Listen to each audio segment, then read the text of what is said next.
બેઠક પર ફરીથી કંઈક નવા જૂની થઈ શકે છે, કારણ કે કોંગ્રેસના નિલેશ કુંભાણીનું ઉમેદવારી ફોર્મ રદ થયાના સમાચાર આવી રહ્યા છે.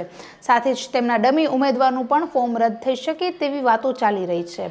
આ બધી જ વાત અને વિવાદ વચ્ચે કોંગ્રેસ અને નિલેશ કુંભાણીનું કહેવું છે કે ફોર્મ રદ થયું નથી, માત્ર અમુક વાંધાઓ છે. ભાજપ ખોટી રીતે પ્રચાર કરી રહી છે.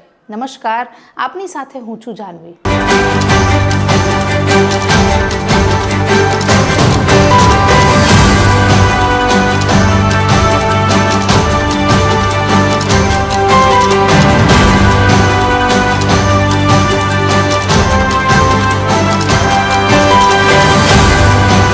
સુરત લોકસભા બેઠકના ભાજપના ઉમેદવાર મુકેશ દલાલના ચૂંટણી એજન્ટે રિટર્નિંગ ઓફિસરને પત્ર લખીને જાણ કરી કે કોંગ્રેસ તરફથી જે ચૂંટણી લડી રહ્યા છે નિલેશ કુંભાણી, તેમના જે ટેકેદારો છે તે યોગ્ય નથી.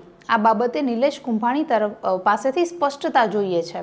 સાથે જ નિલેશ કુંભાણીએ પણ પ્રતિક્રિયા આપતા જણાવ્યું કે મારા જે ટેકેદારો આજે હાજર રહેવાના હતા તેઓના ફોન બંધ આવે છે અને રમેશભાઈ, જગદીશભાઈ અને સાથે ધીરુભાઈ, આ ત્રણેય ટેકેદારોનું અપહરણ થયું હોવાની મને શંકા છે. કુંભાણીના ટેકેદારો એવું કહી રહ્યા છે કે અમારી સાઇન નથી, તો બીજી બાજુ જે કોંગ્રેસના નેતાઓ છે તે પણ એવા આક્ષેપો લગાડી રહ્યા છે કે ભાજપે તેમને ડરાવી ધમકાવી અને સહી કરાવી છે. કારણ કે એમના જે 4 ટેકેદારો છે તેમનું એફિડેવિટ સામે આવ્યું છે, જેમાં તેઓ એફિડેવિટમાં કહી રહ્યા છે કે ફોર્મમાં જે સાઇન કરવામાં આવી છે તે અમારી નકલી સાઇન છે.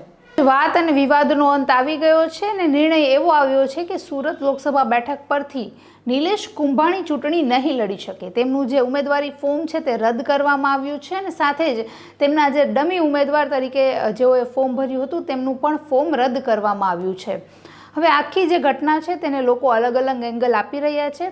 કોઈ એવું કહી રહ્યું છે કે નિલેશ કુંભાણીના ફોર્મ રદ કરવા પાછળ કોંગ્રેસના જે પૂર્વ સભ્ય હતા અર્જુન મોઢવાડિયા અને હાર્દિક પટેલનો હાથ છે, કારણ કે તેઓ નિલેશ કુંભાણીથી ખૂબ જ નજીક હતા. તો બીજો એંગલ એવી રીતે પણ જોવાઈ રહ્યો છે કે નિલેશ કુંભાણીએ જ પાછળના દરવાજેથી ભાજપ સાથે હાથ મેળવ્યો છે અને પોતાનું ફોર્મ જે છે એ પરત ખેંચાવ્યું હોવાનું આખું જે કાવતરું છે તે કરી રહ્યું છે. કારણ કે ભાજપે કોઈ એક મોટી રકમ પણ આપી હોઈ શકે.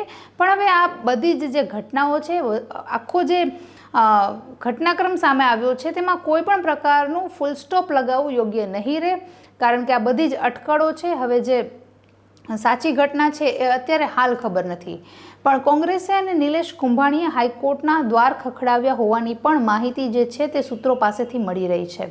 હવે આવનારા સમયમાં સુરત લોકસભા બેઠકનું સમીકરણ કેવું રહેશે તે હાલ ખબર નથી. શું ગુજરાતની તમામ 26 બેઠકો પર મતદાન યોજાશે કે પછી 25 બેઠકો પર જ મતદાન યોજાશે? અને સુરતમાં જે ભાજપના ઉમેદવાર ચૂંટણી લડી રહ્યા છે તેને બિનહરીફ જાહેર કરવામાં આવશે કે નહીં તે પણ જોવું અગત્યનું રહેશે. નમસ્કાર.